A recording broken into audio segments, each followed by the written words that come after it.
இங்க ஒரு பொண்ணை பாத்தீங்கன்னா பயங்கரமா யோகா பண்ணிட்டு இருக்கா. இதனால அவளோட உடம்பு வில்லு மாதிரி வளையுது. அது மட்டும் இல்லாம தன்னோட உடம்ப வளைச்சு ஒரு பொம்மைக்குள்ள போய் ஒளிஞ்சுக்கிறா. கொஞ்ச நேரத்துக்குள்ளார அந்த பொம்மையை ஒரு செலிபிரிட்டிக்கு கிஃப்டா தர போறாங்க. அவங்கள கொல்றதுக்காக தான் அவ பொம்மைக்குள்ளார ஒளிஞ்சிருக்கா. செலிபிரிட்டியான 3 பேரும் பர்ஃபார்மன்ஸ் முடிச்சுட்டு போதையில ரூமுக்கு வராங்க. ஃபுல் போதைன்றதுனால 3 பேருமே மட்டையாயிடுறானுங்க. கொஞ்ச நேரம் கழிஞ்சு அந்த பொண்ணு பொம்மைக்குள்ள இருந்து வெளியே வரா.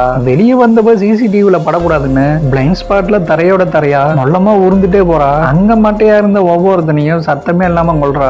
எல்லாம் முடிஞ்ச பிறகு திரும்பவும் பொம்மைக்குள்ளே போய் ஒளிஞ்சுக்கிறா. அடுத்த நாள் போலீஸ் வந்து அங்க செக் பண்ணி பாக்குறாங்க. அந்த ரூமுக்குள்ளார எந்த ஒரு கொலைகாரனும் வந்ததுக்கான அடையாளமே எதுவும் இல்ல. 3 பேரும் எந்த ஒரு எதிர்ப்புமே காட்டாம செத்துருக்கானுங்க. இதை யார் தான் பண்ணிருப்பாங்கன்னு சிசிடிவி திரும்ப திரும்ப பார்த்துட்டு இருக்காங்க. சோபாக்கு பின்னாடி ஏதோ ஒரு உருவம் போகுது. சோபாக்கு பின்னாடி ஒரு நைட் லேம்ப் இருக்கிறத கவனிக்கிறாங்க. சிசிடிவில பார்க்கும்போது அந்த உருவம் அந்த லேம்ப்ல ரிஃப்ளெக்ட் ஆயிருக்கு. அதை வச்சு படம் வரைஞ்சு பார்த்தா அது வித்தியாசமா ஏலியன் மாதிரி இருக்கு. திரும்பவும் சிசிடிவி செக் பண்ணி பார்க்கும்போது நைட் இருந்த அந்த பொம்மை காலையில காணோம். அந்த பொம்மையை செக் பண்ணி பார்க்கும்போது தான் தெரியுது அந்த பொம்மையில தான் யாரோ ஒருத்தர் உடம்பு உழைச்சு உள்ள வந்திருக்காங்கன்னு கண்டுபிடிக்கிறாங்க.